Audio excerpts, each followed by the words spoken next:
Halo para pendengar horor semua.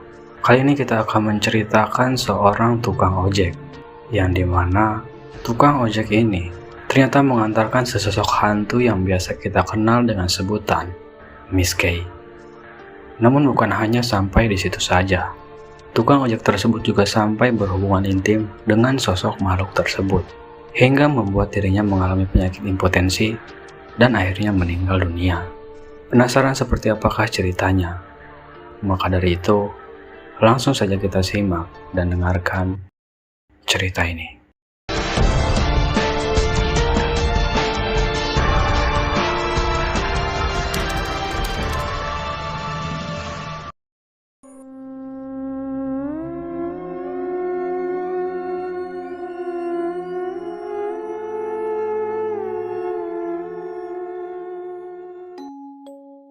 Cerita misteri ini dicerita ulangkan oleh Rusdi.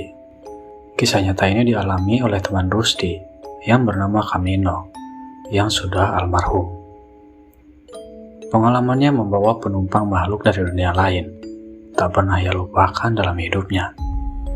Baginya kejadian itu menjadi penyesalan seumur hidup.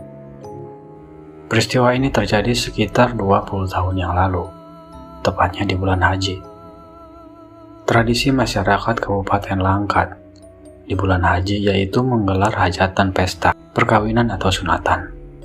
Setiap hari Sabtu dan Minggu ada saja warga yang menggelar pesta. Penghasilan Kamino narik ojek mengantarkan penumpang ke tempat kondangan dalam satu hari pun bisa mencapai Rp100.000. Suatu penghasilan cukup besar di zaman itu. Kamino kadangkala sampai dini hari baru pulang ke rumah orang tuanya. Dulu ia dan keluarganya tinggal di kawasan lingkungan 2 Titik Putih, Kelurahan Perdamaian, Setabat. Malam minggu itu cuaca kota Setabat, Kabupaten Langkat, Sumatera Utara sangatlah cerah. Cahaya bulan purnama dan ribuan bintang menghiasi angkasa. Bagi Kamino tidak ada rasa letih, meskipun seharian menelusuri jalan raya untuk mengantarkan penumpang ke tempat tujuan.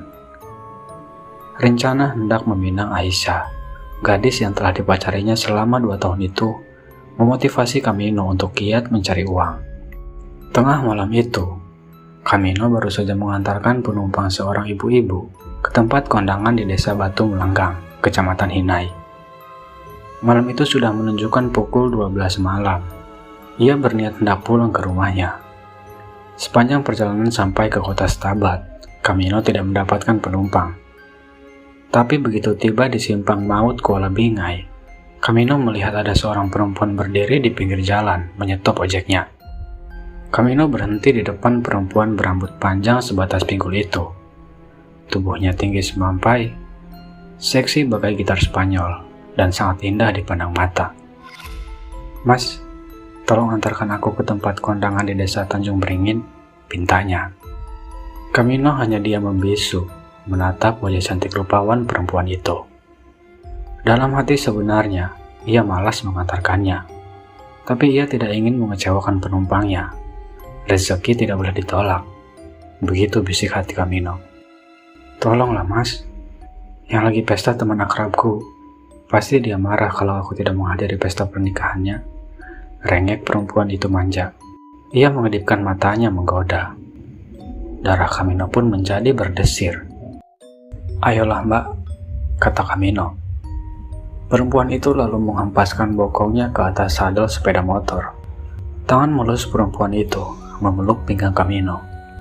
"Jangan ngebut-ngebut mas, santai aja," pintanya. Suara perempuan yang diboncengnya itu terdengar sangat nyaring di telinganya. "Namanya siapa mbak? Dan rumahnya di mana?" tanya Kamino basa-basi. "Namaku Kuntila Puspita Dewi, tapi panggil aja Dewi, jangan pakai mbak. Umurku baru 20 tahun mas. Rumahku di Ranto Kuala Simpang, Aceh Tamiang. Aku tadi ketiduran di dalam bus. Begitu terjaga dari tidur, sudah sampai di depan kantor Koramil. Aku minta berhenti dan bus berhenti di Simpang Maut," katanya sambil menaruh dagunya di atas bahu Kamino, yang membuat jantung Kamino berdegup semakin kencang. "Kenapa pergi sendirian? Tidak bersama pacarnya?" tanya Kamino kemudian. Aku belum punya pacar, Mas. Aku ini janda, jawabnya. Oh, anaknya berapa? Tanya Kamino seperti menyelidik. Nggak punya anak, Mas. Suamiku sudah meninggal dunia 2 tahun yang lalu karena kecelakaan lalu lintas. Sejak saat itu, aku menjanda. Ngomong-ngomong, Mas sendiri sudah punya istri? Ia pun balik bertanya. Sudah, jawab Kamino berdusta. Sudah punya anak? Tanya Dewi. Belum, jawab Kamino pendek. Sudah berapa tahun menikah, Mas? Sambung Dewi. Setahun, jawab Kamino berbohong lagi. Perempuan itu ternyata enak juga diajak bercerita. Hingga tak terasa, perjalanan sudah hampir tiba di tempat tujuan.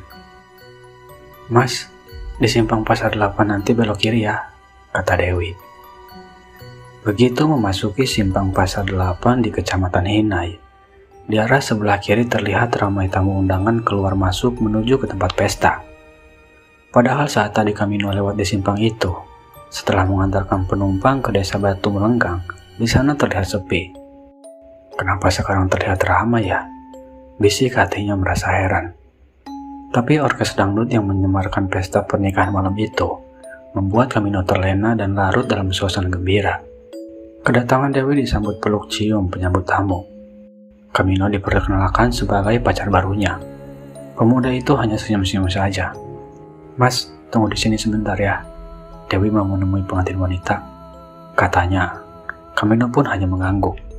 Dia duduk sambil menyantap sepiring nasi putih bersama lauk pauk dengan lahapnya. Dia asik menonton pertunjukan orkes dangdut, sehingga tidak memikirkan hal-hal gaib yang terjadi di depan matanya. Ketika matanya melihat Mia, Kamino mengernyitkan dahinya. Hah? Itu kan Mia penyanyi dangdut yang sudah meninggal beberapa bulan yang lalu. Mengapa dia ada di sini? Jadi biduan lagi? Gumam hati Kamino bertanya-tanya. Tidak mungkin Mia, dia kan sudah meninggal, bisik hati Kamino. Namun tiba-tiba Dewi datang dan membuyarkan lamunan Kamino. Mas, yuk kita ke rumah temanku. Mas mau pulang sudah tanggung, mendingan pulang besok pagi aja. Di rumah temanku Mas bisa istirahat dulu kok, ujar Dewi. Benar juga, bisik hati Kamino. Akhirnya Dewi mengajak Kamino ke rumah temannya. Mereka berjalan melewati gang-gang yang sempit dengan bangunan rumah yang sangat rapat berdempetan. Gang masuk ke rumah teman Dewi itu hanya pas untuk ukuran tubuh, dan bentuk bangunan rumah itu bermacam-macam sesuai dengan status keluarga yang membangunnya. Ada yang berdinding beton dan berlantai keramik. Ada juga yang hanya berdinding gedek, dan bahkan tidak ada yang berdinding sama sekali. Tibalah di sebuah rumah bercat putih. Dewi pun berhenti. Ini rumahnya Mas, katanya. Pintu rumah yang terkunci itu pun dibuka, dan keduanya memasuki rumah itu. Cahaya dalam rumah itu tampak remang-remang dan hanya diterangi oleh bolham 5 watt. Penghuni rumah ini pada kemana? Tanya Kamino sedikit heran. Masih di tempat pesta tadi, Mas. Besok pagi mereka pulangnya, jawab Dewi. Jadi, di rumah ini kita tinggal berdua? Tanya Kamino. Dewi pun hanya mengangguk. Duduk dulu, Mas.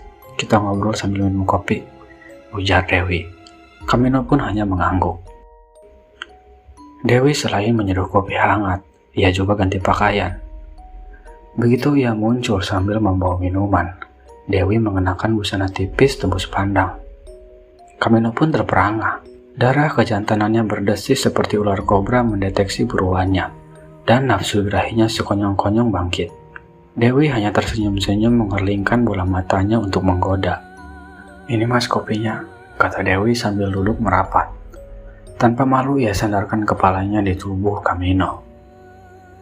Rambutnya bau kembang kantil, bisik hati Kamino. Tapi Kamino tidak memperdulikannya. Ia sama sekali tidak menaruh rasa curiga jika perempuan yang dipeluknya itu adalah makhluk dari dunia lain. Mas, kata Dewi. Kata-kata itu hanya sampai di situ saja. Ia lama menatap wajah Kamino seperti minta sesuatu. Kamino pun paham apa keinginan Dewi. Kamino memainkan kedua belah tangannya meraba bagian sensitif di tubuh Dewi. Perempuan itu pun menggelinjang merasakan kenikmatan. "Mas, puaskan aku," pinta Dewi mengiba. Kamino pun hanya mengangguk. Nafsu birahi keduanya pun senat-senut, sudah sampai ke ubun-ubun kepala. Seperti kepundun gunung berapi yang tinggal menunggu waktu kapan meletus. Keduanya bergulat di atas sofa. Sehelai demi sehelai pakaian Dewi pun dipelorotinya. Begitupun juga sebaliknya. Dewi melakukan hal yang sama. Keduanya kini tanpa sehelai benang pun menempel di tubuh masing-masing. Tak ada lagi kata-kata keluar dari bibir keduanya, kecuali kata-kata birahi, erangan dan rintihan kenikmatan yang saling susul menyusul. Puncaknya, keduanya tertidur pulas hanyut dalam kenikmatan syurgawi. Lupa segala-galanya, lupa pacar setia, dan lupa dosa. Sinar matahari pagi menyinari tubuh Kamino, membuat pemuda itu terbangun dari tidur pulasnya. Begitu ia terjaga, betapa ia sangat terkejut karena melihat tubuhnya dalam keadaan telanjang bulat, berbaring di atas kuburan. "Kenapa aku berada di sini? Tengah kuburan lagi," bisik hatinya bertanya-tanya. Buru-buru ia memakai pakaiannya. Untungnya pagi itu tidak ada orang yang melihatnya. Sejenak ia pun duduk di atas kuburan tanpa nama sambil mengingat kejadian tadi malam. Berarti perempuan yang kusetubuhi tadi malam itu kuntilanak. Dan rumah-rumah yang berdempetan yang kulalui semalam itu adalah kuburan. Gumam hati Kamino. Sesaat ia duduk termenung di bawah pohon beringin tua yang diperkirakan usianya sudah ratusan tahun. Akarnya pun berjuntayan ke tanah. Apakah di atas pohon beringin ini tempat tinggal perempuan tersebut? Gumam hatinya menduga-duga. Buru-buru Kamino pun meninggalkan area kuburan itu karena mendadak bulu kuduknya merinding. "Di mana sepeda motorku?" bisik hatinya. Kamino pun mencari-cari di mana sepeda motornya berada, tapi tidak ditemukan. Seingatnya tadi malam, sepeda motornya diparkir di samping rumah keluarga Pesta. Kemana lagi harus dicari sepeda motorku? Sedangkan rumah keluarga Pesta tadi malam entah di mana, bisik hatinya. Kamino menduga sepeda motornya tadi malam diparkir di tepi jalan depan kuburan. Dan kebetulan ada pencuri spesialis sepeda motor yang lewat, lalu dibawanya kabur. Karena sudah sering kejadian sepeda motor dibawa maling ketika diparkirkan pemiliknya yang hendak berziarah ke makam, pikir Kamino. Bagaimana aku menceritakan peristiwa yang aku alami ini pada kedua orang tuaku dan teman-temanku? Bisik hatinya bingung. Kalau bercerita terus terang, aku akan mendapat ejekan. Apalagi kalau Aisyah tahu, pasti dia marah besar dan tidak akan memaafkanku. Rencana hendak memperistrinya pun bisa-bisa menjadi gagal, pikirnya. Sementara itu di tempat lain, kedua orang tua beserta teman-teman Kamino berusaha mencari informasi keberadaannya. Kalau sampai jam 12 ia tidak pulang, kita lapor polisi, kata Parjan, teman dekatnya. Tiba-tiba sekitar jam 11 siang, sebuah angkot berhenti di depan rumah Kamino.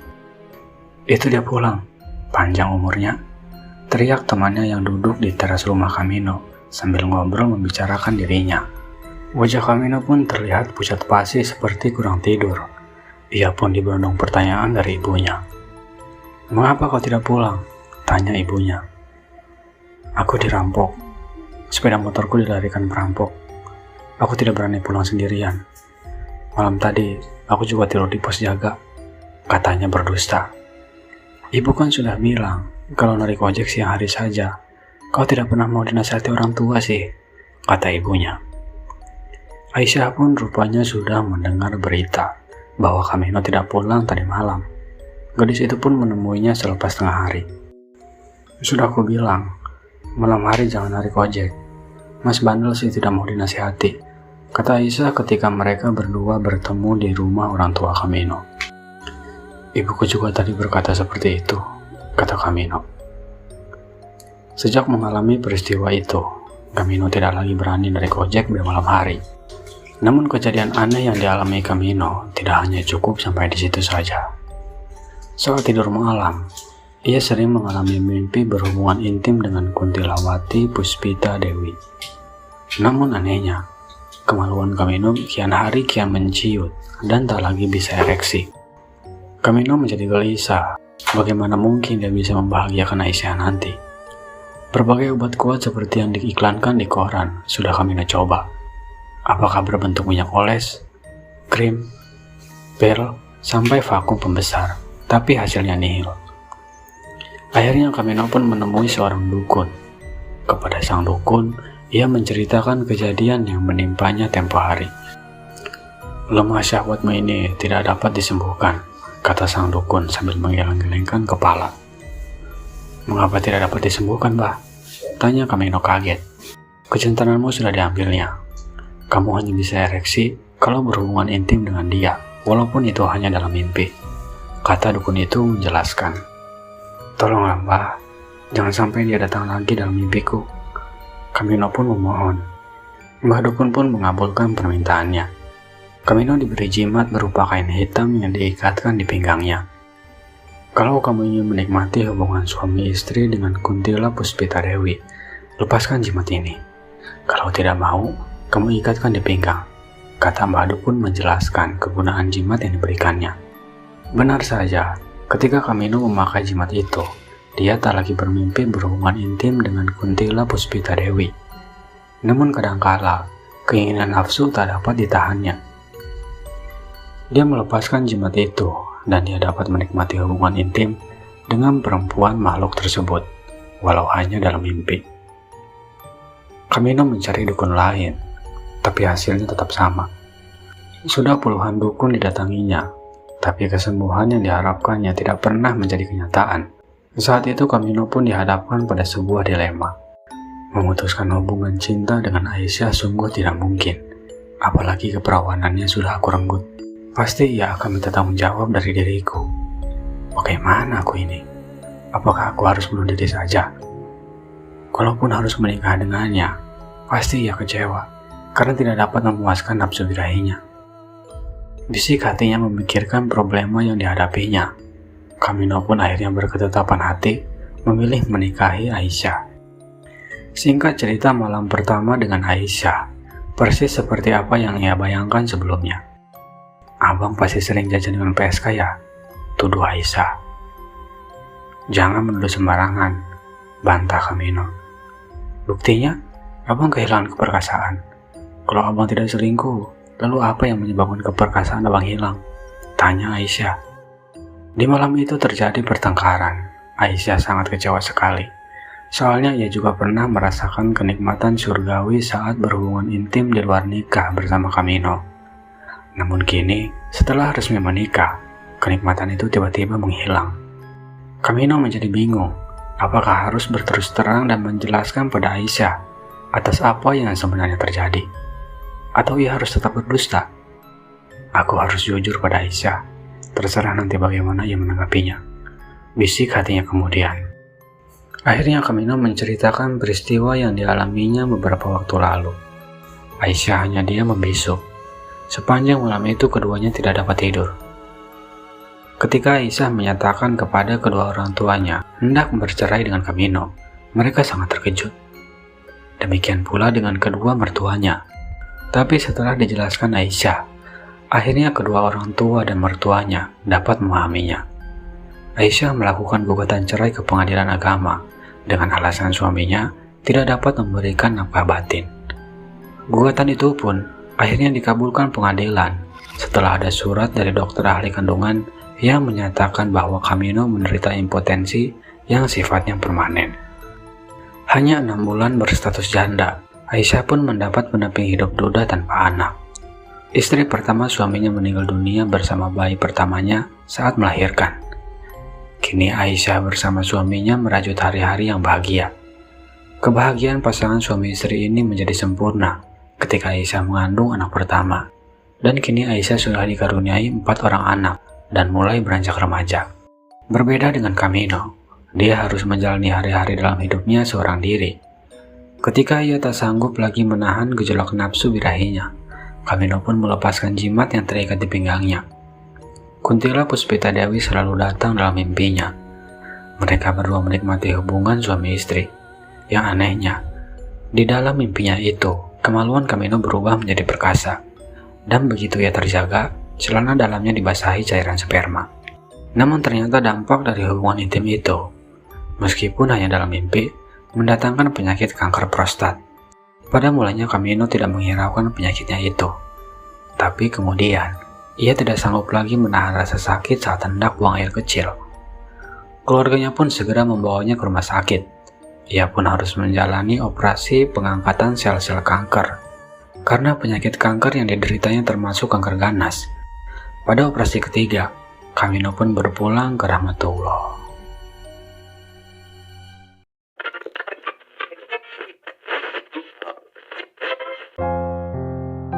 Itulah sanggup kisah yang baru saja kita dengarkan bersama.